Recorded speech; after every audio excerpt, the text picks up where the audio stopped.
era um cachorro muito engraçado. Não tinha orelha e nem tinha rabo. Essa era a música que criaram para o meu cachorro quando visitaram, quando eu morava no sertão. Rabinho era o seu nome. Ele assim era o chamado pela ausência do rabo. E cachorro, muitos diziam que era feio, maltratado, cachorro largado. E quando nós começamos a cuidar dele, dar comida e alguns remédiozinhos, ele ficou um dos cachorros mais lindos, ao ponto de ser confundido com um labrador. Depois eu posso mostrar uma foto dele para aqueles que estão duvidando. Lindo ele era. Uma pena que ele não está mais entre nós.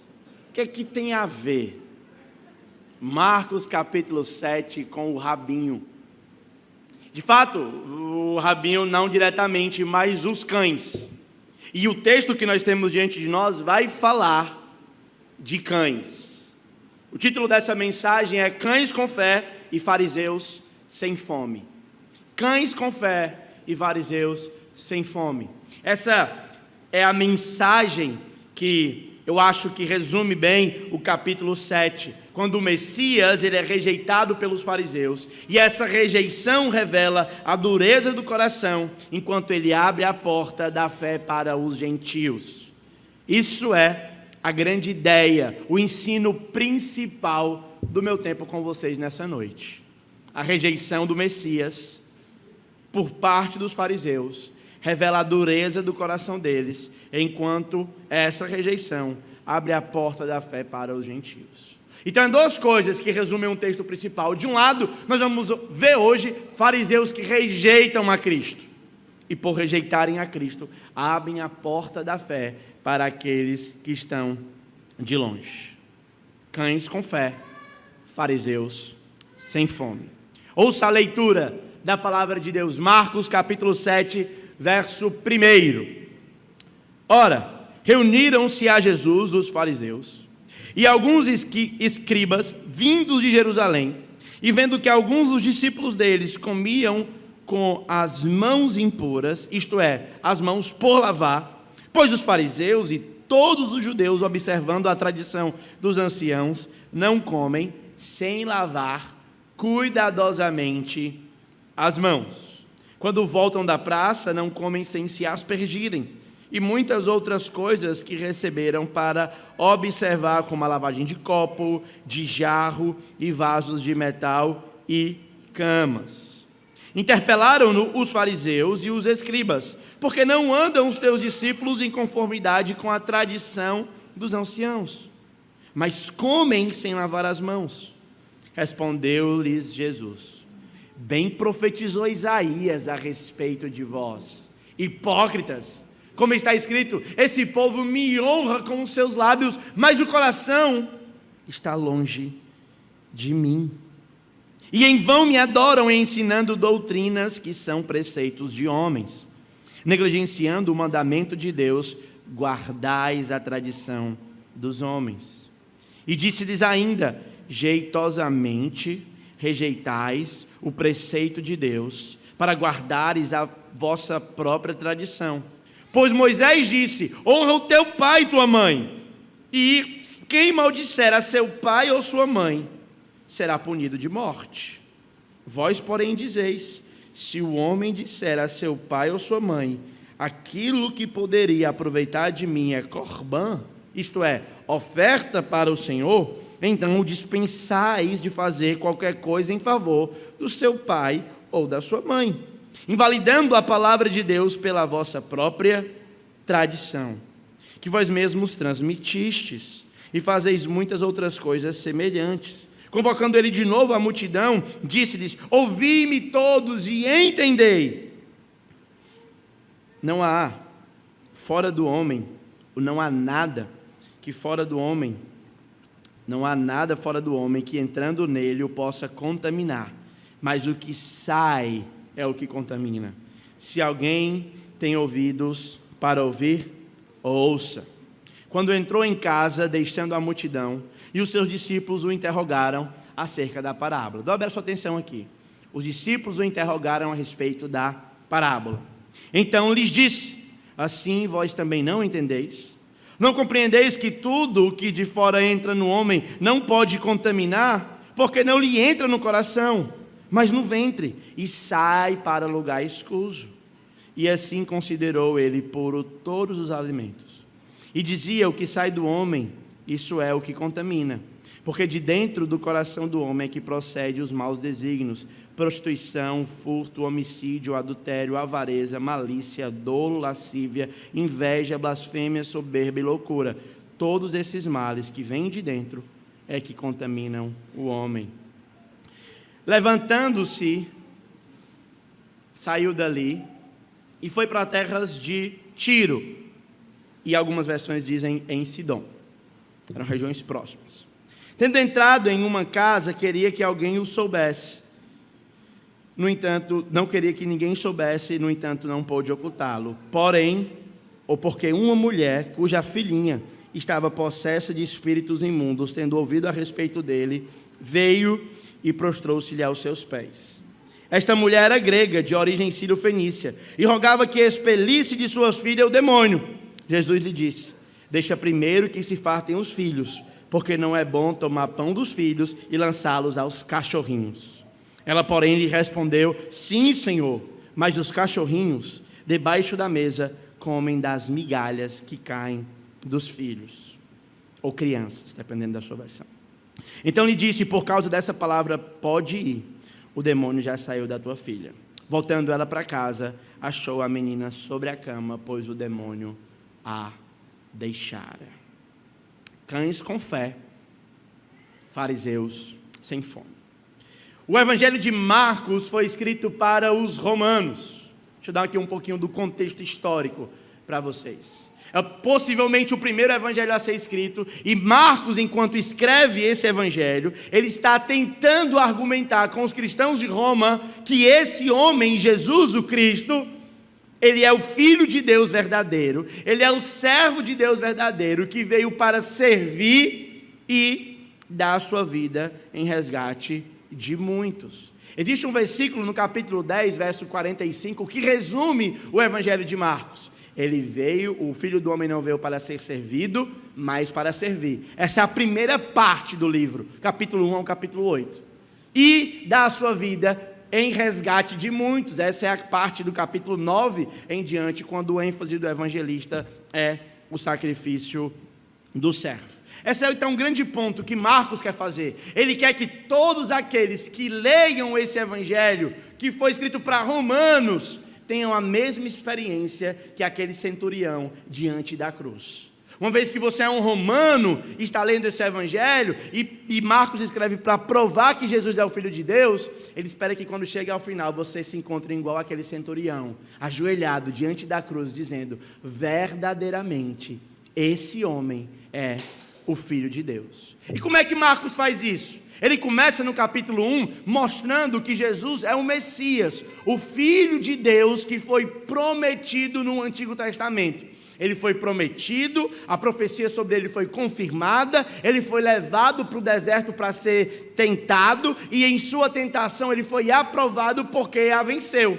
E ele começou o seu ministério de curas e ministração de maravilhas e prodígios, que nos leva de volta ao capítulo 1, quando, após a cura, os fariseus já tramavam ou pensavam como matá-lo. É importante você lembrar que essa informação é dada por Marcos para você perceber todas as interações de Jesus com os fariseus. Se alguém chega desavisadamente no capítulo 7 e percebe esse conflito entre Jesus e os fariseus sem a informação que Marcos já dera anteriormente, a pessoa pode ficar perdida. Os fariseus não têm dúvida, os fariseus não têm fome, os fariseus apenas querem matar o Messias e querem o apanhar em suas palavras. Como a gente vai ver, essa falta de fome dos fariseus é a revelação de um coração incrédulo e duro, que não somente não tem fome, mas também não tem fé. Ao contrário dos cães, esses estão famintos, esses se prostram e se humilham. O texto imediatamente anterior ao nosso mostra Jesus retomando um contexto muito similar ao do Êxodo. Talvez se você está nos visitando, ou mesmo um membro da nossa igreja que não tem colocado em dia a sua leitura bíblica, ou que faz muito tempo que não lembra, o Êxodo é aquele evento que o Senhor, por meio de Moisés, tira o povo do Egito, leva eles para um período de peregrinação no deserto e os guia até a entrada da terra prometida. Uma das coisas interessantes é que ao tirar o povo do Egito, ele leva para o deserto, e uma das marcas do deserto é um local de escassez, um local de ausência de recursos, e um local onde um povo, o único local onde um povo para viver, precisa de milagres constantes. E quais são os milagres mais conhecidos do deserto? Jesus faz, ou Deus, Yahvé, derrama pão, o maná. Essa palavra, a palavra murmuração no hebraico, ela tem um efeito sonoro que dá a parecer mumu. Então, por isso que a palavra murmuração, ela vem desse mu, que é como basicamente Deus escuta quando nós nos tornamos reclamões. E Jesus então, por fazer o milagre da multiplicação de pães e peixes e andar sobre as águas, ele está lembrando o que Yahvé fez no Antigo Testamento. O milagre do pão agora aconteceu no novo Êxodo. Agora vai haver um êxodo maior que não vai tirar o povo de uma nação, mas vai tirar eles do império das trevas e vai levar eles para o reino do Filho do amor de Deus. Jesus andar sobre as águas mostra o domínio de Yahvé. No Êxodo, o domínio dele sobre as águas foi abrindo o Mar Vermelho. Em Marcos, o domínio dele sobre as águas é ele andando por cima do mar. E é nesse contexto, então, de novo Êxodo, que aparecem os anciãos. Dado um pouquinho dos últimos capítulos, tá certo? Se você gosta de ou Netflix ou de novela, eu sei que aqui ninguém assiste, né? Então, não sei por que tem alguém rindo, hein? Então, essa é só uma retrospectiva dos últimos episódios, tá bom? Mas se você quer uma coisa mais profunda, acho que no nosso canal do YouTube tem os capítulos 1 ao 6 registrados. Pois bem, olhemos então o capítulo 7. Vamos ver como é que Marcos ele organizou o seu argumento. Qual é a estrutura desse capítulo para nós? Primeiro eu quero ler com vocês do verso 1 ao 23. Na verdade, eu vou explicar para vocês verso 1 ao 23. Primeira coisa, então, que a gente aparece é os fariseus. O verso 1, então, mostra os fariseus e os escribas que vêm de Jerusalém. Então, essa informação que Marcos dá, ela é importante. Eles estão vindo de Jerusalém como alguém que vem de cima. É como se a linhagem deles está dizendo, olha, são judeus verdadeiros, são o povo que habita onde está o santo templo. Eles vão vir e vão interpelar Jesus. Quando eles vêm, já com aquela informação que você já sabe do capítulo anterior, que eles queriam matar Jesus, eles não estão vindo para aprender, então eles veem os discípulos deles comendo com mãos impuras, isto é, a mão por lavar. E aí eles fazem um questionamento, por que é que os seus discípulos comem sem passar álcool e gel na mão? Não, eles não falam álcool e gel não, isso aí é a gente, né? Por que é que os fariseus, ou por que é que os teus discípulos, eles comem sem lavar as mãos? E aqui você tem a criação de uma tradição, certo? Essa tradição, ela não é bíblica. A tradição bíblica é que os sacerdotes, ou os levitas, enquanto estão no serviço do templo para oferecer sacrifícios de animais, devem se lavar. Mas em nenhum lugar do Antigo Testamento, sobretudo a lei, seja Levítico, Número, Deuteronômio ou Êxodo, vai versar uma palavra que seja sobre lavar as mãos antes de comer ou quando se chega em casa. Isso é a tradição. A tradição muitas vezes aparece no Antigo Testamento como uma maneira que os líderes criaram para obedecer o mandamento. Então, por exemplo, Deus havia dado uma lei. Ninguém pode tocar no fruto, ninguém pode comer do fruto do conhecimento do bem e do mal. Certo? O que é que a lei diz o quê? Não pode comer. Quando a serpente vai interpelar Eva, Eva disse, não é verdade, a gente não pode comer e nem tocar. Ou seja, a lógica dela é a seguinte, já que eu não posso comer, então vou criar uma lei. é proibido tocar também. E aí, alguém pode vir acrescentar outra lei. Já que não pode comer e não pode tocar, não pode chegar num raio de 3 metros. E aí, as tradições, elas vão acrescentando a lei de Deus. Neste caso, a regra que foi dada pelo Senhor para os sacerdotes no serviço do templo e do tabernáculo, agora está sendo expandida para toda e qualquer esfera da vida. E não somente expandida, mas agora é ferramenta de acusação dos fariseus contra Jesus. Vocês não andam em conformidade com a tradição. E aqui eu tenho um ponto para fazer aqui para a gente, certo? Tradições não são necessariamente más. Tradições não são necessariamente boas. Tradições, elas simplesmente existem. Por exemplo, no domingo passado, a nossa igreja participou da mesa do Senhor. E por uma razão que não é estética, as irmãs que organizaram puseram a mesa debaixo do púlpito. Quantos lembram disso? Isso foi a primeira vez que aconteceu? Todo domingo, a mesa do Senhor não fica aqui, no púlpito? Tem alguém que nos visita de uma outra igreja aqui? É membro de uma outra igreja? Legal. Sejam muito bem-vindos, viu? Mas eu imagino, se a sua igreja é uma igreja protestante, que no dia da ceia do Senhor, a mesa também fica na frente do púlpito. Eu nunca fui lá. Será que eu sou um profeta? Né? Talvez. Ou é simplesmente tradição dos protestantes. Isso é uma coisa boa ou uma coisa ruim? Isso é uma forma de comunicar que a forma como nós administramos os sacramentos está submissa à palavra. Um pastor escocês, há muito tempo atrás, decidiu que uma boa maneira de explicar para as pessoas que ele era um escravo de Cristo era colocar um colarinho clerical. Aí isso veio para o Brasil e hoje, se um pastor usa colarinho clerical, ele é dito como um padre em muitos lugares. Isso é bom ou é ruim? Isso é indiferente, pelo menos na maneira como eu enxergo as coisas. Mas algumas tradições criadas pela igreja, elas podem se colocar contra a Escritura. E o meu ponto aqui é que nós somos uma igreja que tem a nossa tradição. Nós temos 48 anos, estamos rumando para o nosso 49º, é isso mesmo? Em número cardinal? 49º? Beleza, vocês sabem que a minha relação com a matemática anda meio complicada nos últimos 28 anos.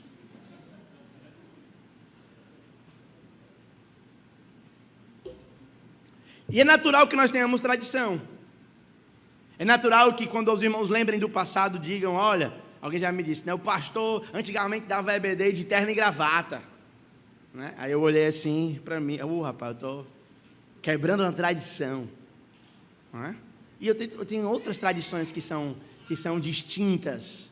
O grande ponto é que quando uma tradição se levantar, nós não precisamos ser rápidos para abraçar ou para condenar. A nossa pressa precisa ver o quão bíblica é essa tradição. E às vezes nós não podemos fazer como os fariseus, por abraçar uma tradição que não tem sustentação pela Bíblia, para condenar o outro. E nem podemos rejeitar uma tradição que tem sustentação pela Bíblia em troca de atrair e receber o outro. O nosso crivo não pode ser os homens, seja para acolhê-los, para rejeitá-los. O nosso crivo final e último tem que ser a palavra. E é essa a maneira como Jesus está lidando com tradição aqui. Ele está olhando para a tradição e está dizendo, vocês não entenderam a tradição. Essa tradição foi criada por vocês para desobedecer o mandamento. Então a grande coisa que importa, quando você, que tem as suas tradições pessoais, familiares, a forma como você enxerga a realidade, e eu vou até expandir aqui, eu vou até expandir para informação nova. Quando você vê uma informação nova na sua vida, você pode rejeitá-la ou abraçá-la. Então eu quero dizer para você, não seja rápido ao ser exposto a uma nova doutrina, a ser exposto a alguma coisa a qualquer ensino novo para abraçar ou rejeitar. A sua pressa seja para avaliar se a informação nova que você está recebendo, ela coaduna com o texto bíblico ou ela é contrária ao texto bíblico. Se a sua informação nova, ela tem, se o seu pressuposto, o seu preconceito, a sua preconcepção, a sua ideia formada anteriormente, tem sustentação bíblica, rejeite a nova informação. Mas se a sua tradição, se a sua convicção anterior, ela tem condenação da Escritura, você deve rejeitar, mesmo que isso dê para você âncora para a alma, certo sentido para a vida, e ficar com as Escrituras. Essa deve ser a maneira como um cristão se relaciona com a tradição, meus irmãos. Não para afastar-se do Senhor, mas para se aproximar dele. Certo? Então, às vezes a gente nega tradição, ou afirma tradição para negar pessoas. Às vezes nós quebramos tradição para abraçar pessoas. E se nós fazemos isso, o nosso ponto está equivocado. Porque o nosso crivo é antropocêntrico e não bíblico. Nós não podemos nem incorrer de um lado, de quebrar convicções bíblicas em troca de agradar pessoas, porque mais importa temer a Deus do que aos homens, e nem podemos fazer o caminho inverso. É isso que Jesus está dizendo. Agora vamos ver como é que Jesus condena isso. O verso 6 então mostra para a gente Jesus usando a tradição verdadeira, que é a bíblica, para mostrar o erro da tradição dos fariseus. Bem profetizou Isaías a respeito de vocês, hipócritas. Aqui só um comentário sobre a hipocrisia. A hipocrisia não é você mascarar as mazelas que existem no seu coração ou na sua alma.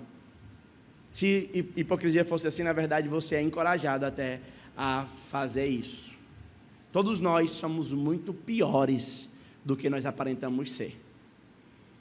Os irmãos que estão nos visitando, me desculpa, a gente acaba adotando esse tipo de mensagem aqui na igreja. Você é ruim, você é pecador, muito pior do que as fofocas que circulam sobre você no seu prédio, na sua rua ou no seu trabalho. Você sabia disso? Se você tem dúvida, dá uma olhadinha lá em Romanos capítulo 3. Veneno de víbora está no seu lábio. Seus pés são velozes para derramar o mal.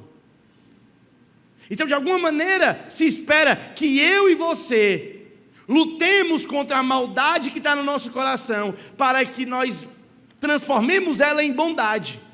Então, esconder a maldade do nosso coração e agir de modo bondoso não é hipocrisia.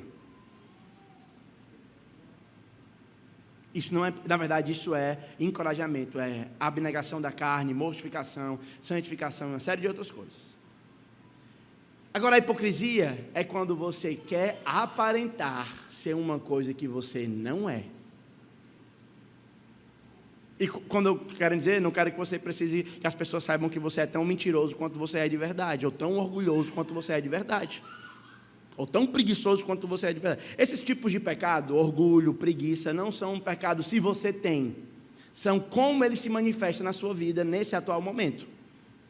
Está entendendo a coisa? Se você acha que você não é preguiçoso ou não é orgulhoso, é um sinal de que você não entendeu o que é orgulho, nem entendeu o que é preguiça ou outros pecados naturais.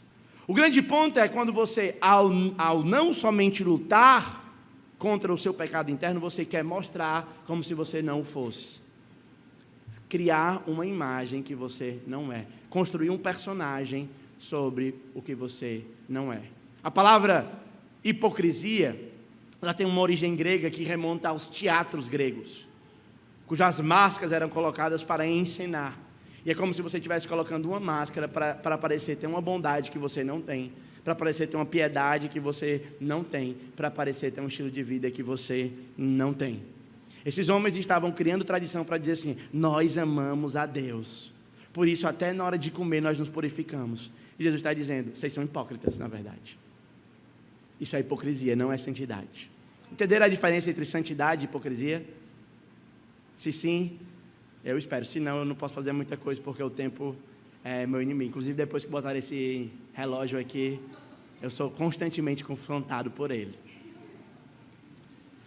E ele diz, esse povo me honra com os seus lábios, mas o coração está longe de mim. E agora, o que Jesus está fazendo é mostrando o campo, o local onde a batalha realmente acontece.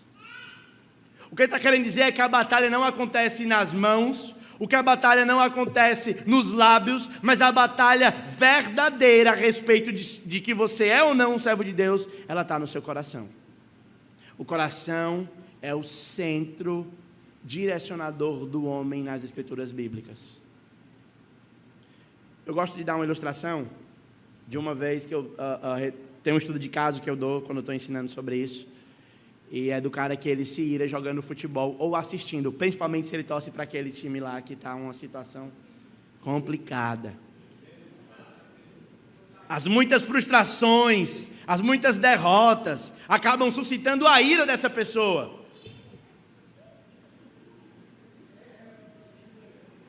Não estou entendendo.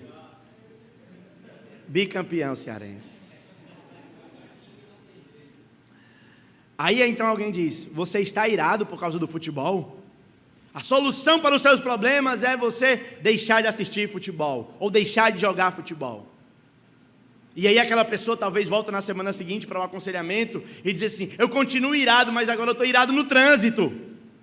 Ah, se o trânsito te faz pecar, abandona o carro, não sai mais de casa, fica em home office. E ele diz assim: rapaz, eu não estou mais aguentando a minha casa, o meu trabalho, a minha esposa. E à medida que a gente vai cortando apenas os frutos, a gente não vai tratando com o problema real. Aí eu vou dizer o que para ele? Deixa a esposa? Sai da casa, vai morar debaixo da rua? Porque o problema do homem não é aquilo que é externo.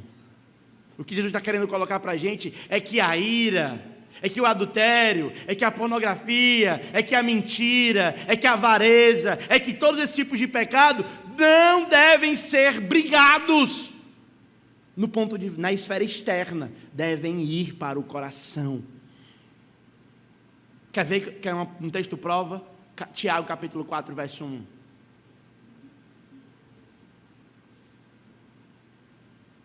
De onde procede guerras e contendas que há entre vocês? De onde, senão dos prazeres que militam na vossa carne? Não, você não é imoral porque você tem oportunidade. Eu traí porque ela me deu mole, ou porque ele é muito sedutor. Não foi a circunstância que te levou ao pecado, a circunstância simplesmente revela aquilo que está no seu coração. Portanto, mais do que brigar para não ter circunstâncias favoráveis ao pecado, tenha um coração inclinado a Cristo. Senão você vai ser como aquela raiz podre que acaba produzindo frutos ruins, e você vai só tirar fruto ruim, mas a raiz continua podre. Continua guerra, continua contenda, porque o problema não é a guerra ou a contenda, o problema é um coração. São os prazeres que militam na vossa carne. É aquilo que você quer, que você está disposto a pecar para ter. Ou aquilo que você peca porque você não tem. E aqui eu acho que é tempo de você parar um pouquinho agora, nessa noite, e olhar para si mesmo, e perceber se existe alguma coisa na sua vida que você conscientemente está disposto a pecar para ter. Tem alguma coisa que, se você tiver diante de você, você está disposto a ir contra Deus para ter, seja prazer, seja tempo, seja dinheiro, seja qualquer que seja. Se isso tiver, não é só um fruto o problema. O problema é um coração inclinado contra o Senhor. E aí, se esse é o problema, não adianta nada você vir para cá e se esgoelar para cantar ao Senhor. Se esse é o problema na sua vida, não adianta nada você levantar as suas duas mãos e se ajoelhar e se acabar em lágrimas o nosso culto. Porque a honra a Deus, ela não depende de palavras que saem do nosso lábio, mas de expressão, de desejo do nosso coração.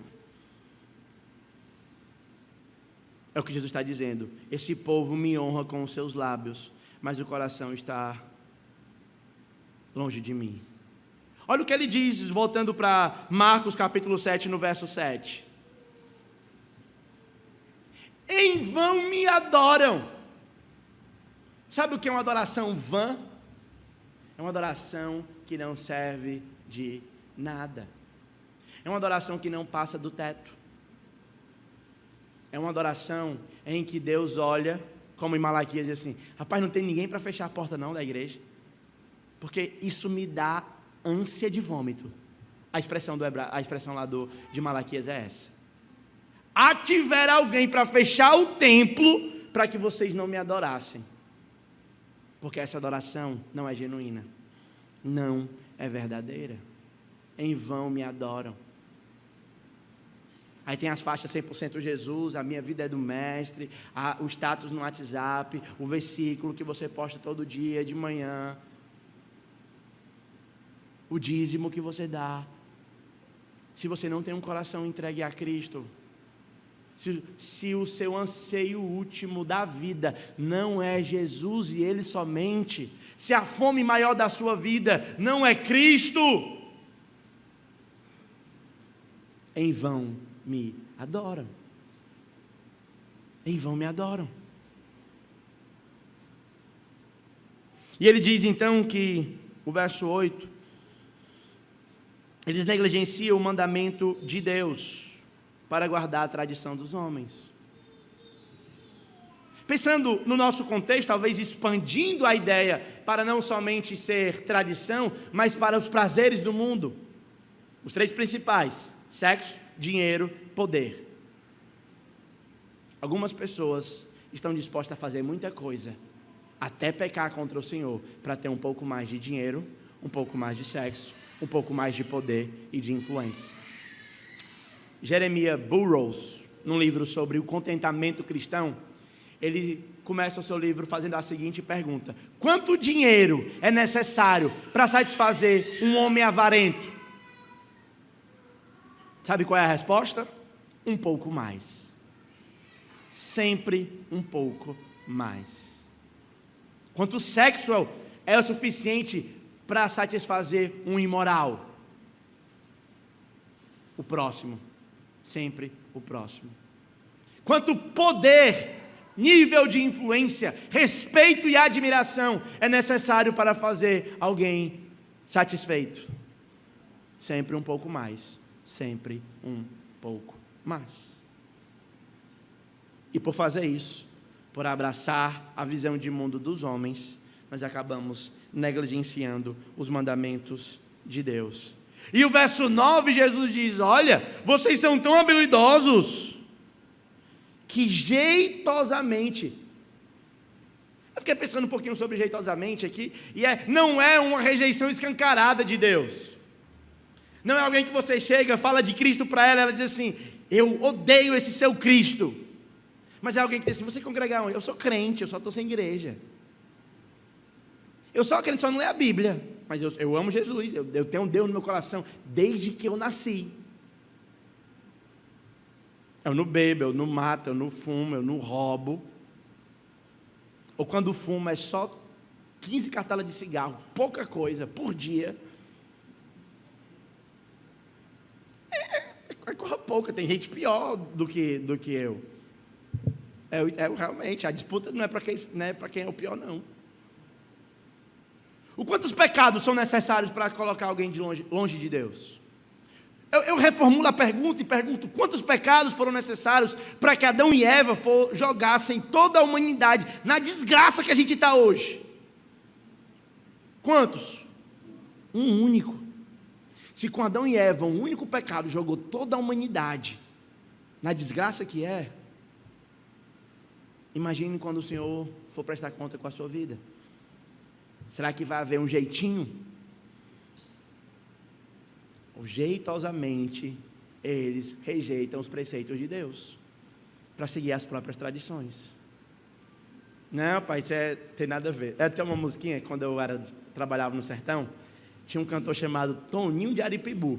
Ele cantava uns pés de serrazinho. Aí tinha um assim, ó: tem nada a ver, isso é normal. Eita coisinha que faz crente se dar mal. Gostaram da palhinha? É só aqui que eu só canto para grandes ajuntamentos.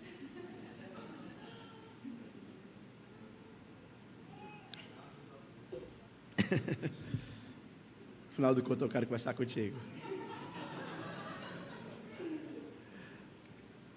E Jesus vai dar um exemplo para eles. Vocês querem um exemplo? Querem? Pois está aí um exemplo. Verso de número 10. Moisés disse: honra o teu pai e a tua mãe. É um mandamento claro, está na tábua das alianças, escrito pelo próprio dedo de Deus. E alguém diz assim: rapaz, eles podem negar um bocado, pode até dizer, não, isso aí foi Moisés, não foi Deus. Mas os 10 mandamentos não tem como dizer, porque é o próprio dedo de Deus.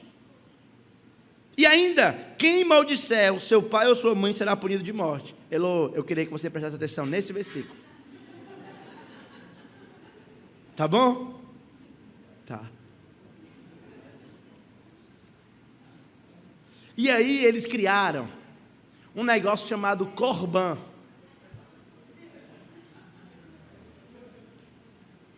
Vai lá para a mamãe.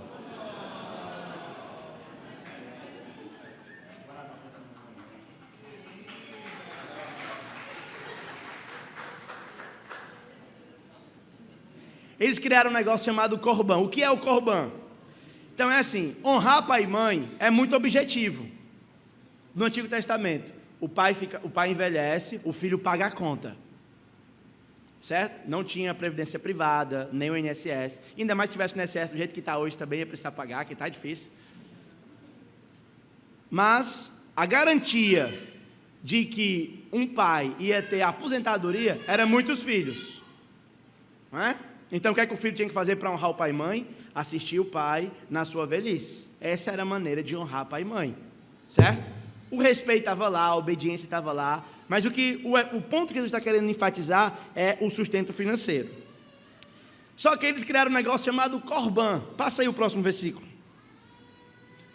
Os líderes e os sacerdotes, quando eles iam para servir no templo, então eles diziam assim: tudo que eu tenho agora é do Senhor, é Corban. Aí o pai disse: meu filho, eu estou precisando, me ajude. Aí: não, pai, a casa linda, a mesa cheia, a despensa cheia. Aí o pai: eu estou precisando de comida. Aí o filho disse assim: pai, eu não posso, porque é Corban. Não, meu filho, tá aí, eu estou vendo, é seu. Não, pai, é Corban, eu dediquei para o Senhor. Como eu sou sacerdote, eu posso usar para mim e para minha família, mas eu não posso pegar as coisas de Deus e usar para interesses pessoais. Está entendendo? É malandragem. Eu acho que esse cara é brasileiro. Jeitosamente. E o nosso, gente, eu sou brasileiro. Toda vida que eu vejo uma regra, a primeira coisa que vem na minha cabeça é uma maneira de burlar. Na minha cabeça a gente está na nossa, brasileiro, filho de Adão. Todo brasileiro que é filho de Adão, e quem não é brasileiro é filho de Adão, nasce com esse negocinho. Toda vida que você tem uma regra, você vai querer burlar ela. É de praxe. Jeitosamente desobedecem a Deus. Então, porque é Corban, verso 12, dispensai de fazer qualquer coisa em favor do seu pai ou da sua mãe. E por fazerem isso, verso 13, eles invalidam a palavra de Deus pela tradição que vocês mesmos transmitistes. E isso é só um exemplo. Tem muito mais coisa semelhante que os homens faziam para desobedecer a palavra de Deus. E ele convocou de novo a multidão. Ele diz: olha, escutem. Lembra quando eu preguei sobre a diferença de ouvir, de escutar e ouvir em Marcos? A multidão escuta, mas só os discípulos ouvem. Então por isso que ele diz: quem tem ouvido para ouvir, ouça. Porque vai ter gente, isso aqui eu estou muito tranquilo. Eu sei quando eu pregar aqui, eu sair ali, pegar na sua mãe e perguntar o que foi que eu ensinei, você não vai lembrar de nada. Tudo bem, eu sei. Agora tem outras pessoas que podem talvez ser transformadas porque eu estou falando aqui. Tem muitos solos, a semente é lançada e tem muitos solos. Tem o que crê agora, mais na frente descrê, quando vem a dificuldade. Tem um bocado de solo, tem 4. Tem 4 tipos. Depois você vai lá em Marcos 4 e olha para saber como é. Aí ele diz, vou falar de novo. Não há nada fora de você que entrando possa contaminar, mas o que sai é o que contamina. Ou seja, a maior batalha da sua vida não são circunstâncias. Não ache que os erros, que as consequentes falhas, promessas, projetos inacabados na sua vida não são coisas externas. O problema da nossa falha de caráter é o coração. Um coração que não ama a Deus sobre todas as coisas. E é o que Jesus diz, olha lá no verso 21 e 22. É dentro do coração que procede maus desígnios, prostituição, furto, homicídio e adultério. O furto não é cometido porque, igual aquele cara que passou uma entrevista famosa, o cara estava passando, aí a porta estava aberta, estava tocando a música, entra na minha casa. Aí ele entrou e levou. Foi a oportunidade, né? Tem um ditado popular que diz, a oportunidade é quem faz o... Não é. É o coração pecaminoso que faz o ladrão. O homicídio é a circunstância que faz eu matar alguém, não é. É o coração. O adultério, a prostituição, é o coração, é o que Jesus está dizendo. Avareza, malícia, dolo, lascívia, inveja, blasfêmia, soberba e loucura. Não são circunstâncias. Se você está lutando com qualquer um desses pecados e está achando que são as circunstâncias que te levam a fazer isso, você pode se mudar para o meio do deserto, sem internet, sem ninguém. Se não tratar o coração, o pecado ainda vai estar lá. Eu pego porque eu tenho um celular, a internet. Vai botando um bocado de circunstância, um bocado de culpa, até que você pare um dia e diga assim, a culpa é o meu coração que não ama a Deus sobre todas as coisas.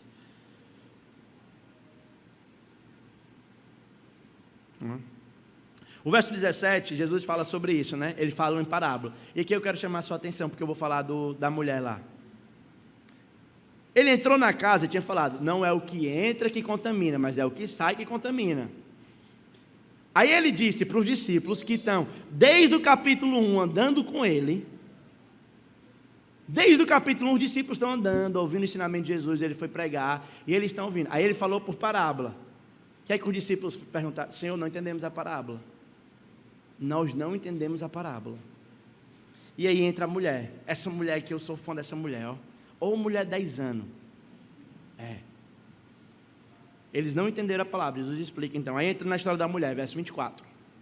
Levantando-se dali, partiu para as terras de Tiro e Sidom. Tiro e Sidom fica perto do porto, a região comercial, então era muito misturado. Observe o contraste que existe entre Tiro e Sidom aqui e Jerusalém. Jerusalém era o centro, era o povo mais puro. Aqui Tiro e Sidom é todo mundo misturado. Tendo entrado numa casa, queria que ninguém o soubesse. No entanto, ele não pôde ocultar-se. Não pôde. Porque uma mulher cujos filhinhos estavam possessos de espírito imundo. Tendo ouvido a respeito dele, ela veio e se prostrou. Então a primeira coisa que essa mulher fez, ela se humilhou diante de Cristo. E aqui tem um contraste da postura dela com a dos fariseus e com a dos discípulos. Os fariseus vêm de cima para baixo, os discípulos estão ali sem entender nada. E ela chega, já entendendo, o Evangelho de Mateus diz que ela chama Jesus, filho de Davi, conectando ele com a aliança davídica, e todas as bênçãos que estão envolvidas na aliança davídica, mas ela se prostra. É uma mulher grega, e aí Marcos faz questão de dizer a origem dela. Era uma mulher, ou seja, não tinha educação teológica, ela era grega, e sendo grega, era de origem sírio-fenícia, cananeia. Se você volta para a linhagem de Cã, lá em Noé, e você faz a trilha bíblica olhando todo o que o cananeu representa para um judeu, ele sempre é um inimigo. Josué, Deuteronômio, Atos, Êxodo, Número, Levítico, os cananeus sempre aparecem como inimigos. E como é que uma mulher grega, gentia, sírio-fenícia, ela se prostra e aí ela usa um termo carinhoso, filhinha, para que a sua filhinha fosse liberta do demônio. E aí Jesus diz assim, deixa primeiro que se fartem os filhos, porque não é bom tomar o pão dos filhos e lançá-los aos cachorrinhos. Duro, né? Jesus é duro. O Jesus de hoje é meio democrático, né? Vem do jeito que está, fica do jeito que está, a gente aceita todo mundo. O Jesus bíblico é assim, rapaz, você é um cachorro, Jesus diz para essa mulher. Isso é uma parábola. Observe que todas as vezes que parábola aparece em Marcos até aqui, os homens olham para a parábola e não entendem. Aí ele diz uma parábola para a mulher e ela, mais sagaz, responde em outra parábola. Ela diz, eu entendi a tua parábola, mas deixa eu te dizer uma coisa. os cachorrinhos comem das migalhas que caem da mesa dos filhos.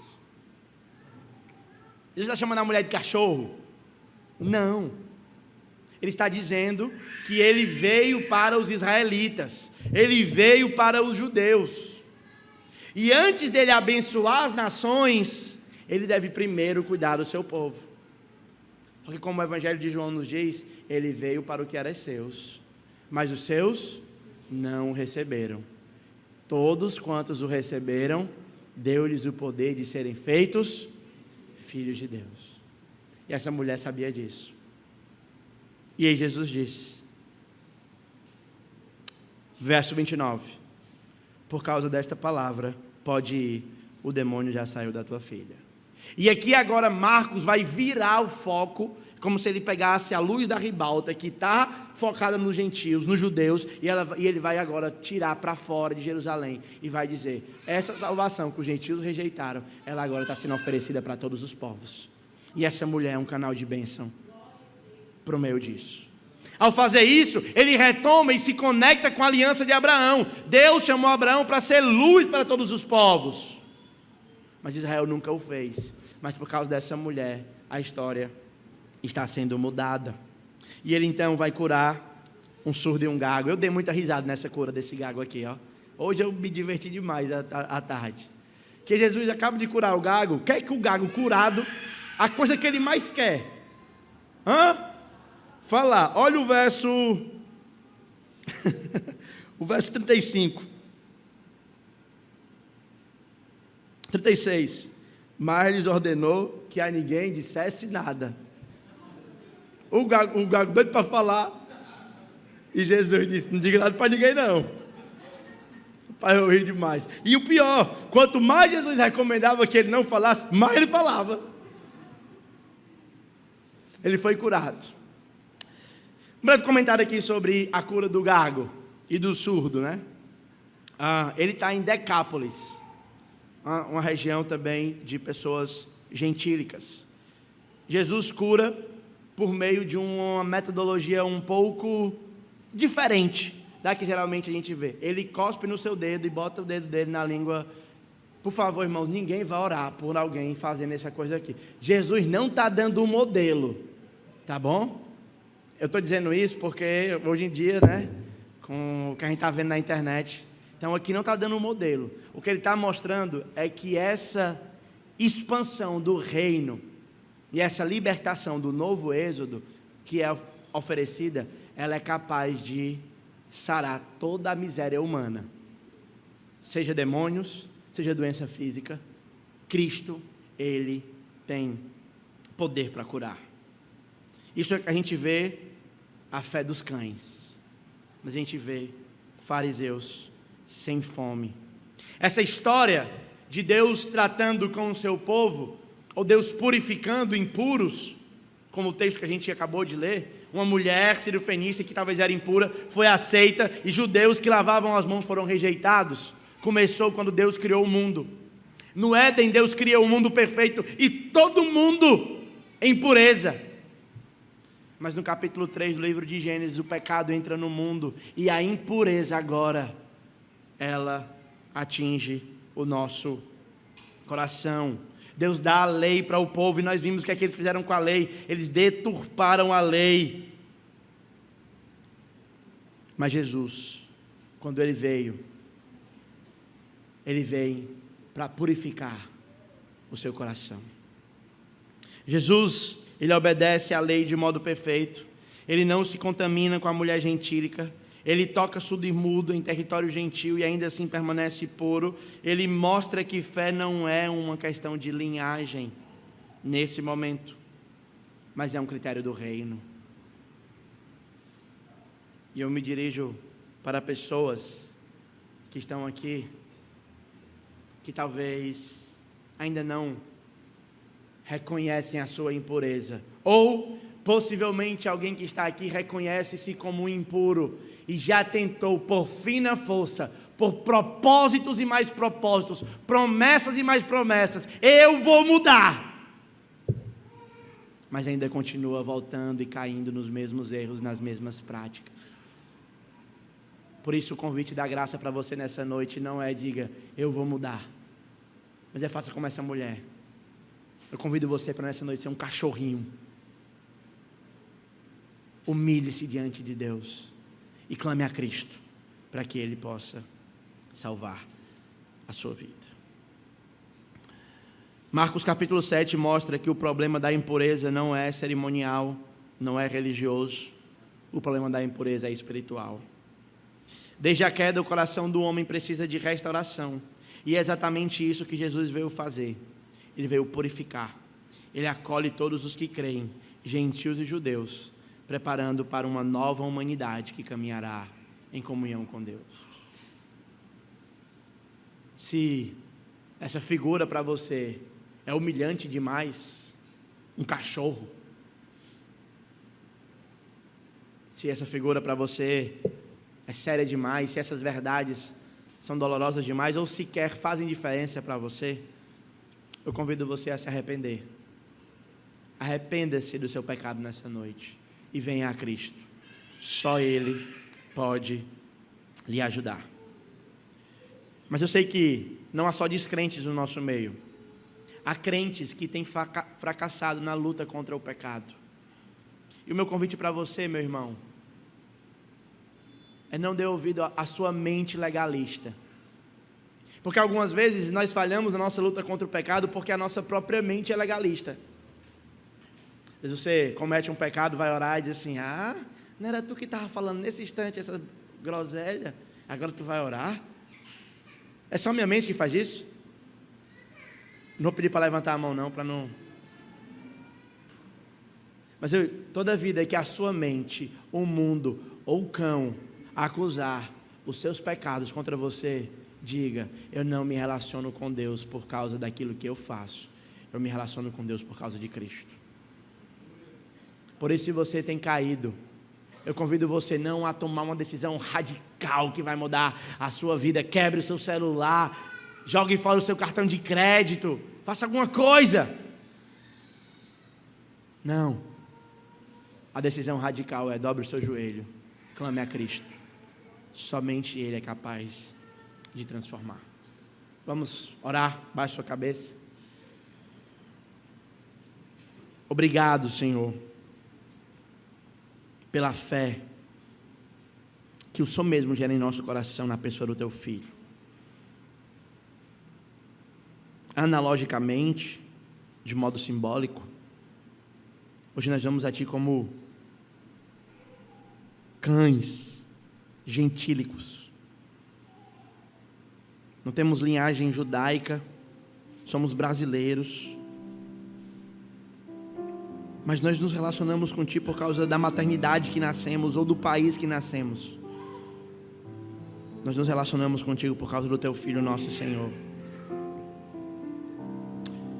Também quero Te pedir que por Teu Espírito, Pai, a transformação que o Senhor gerastes em nós, por causa do Teu Filho, que o Senhor nos ajude a levarmos para os outros gentios, que as nações sejam beneficiadas por causa da obra que o Senhor tem feito no nosso próprio coração. Por Tua graça eu Te peço e Te agradeço, no nome do Teu Filho. Amém. Deus te abençoe.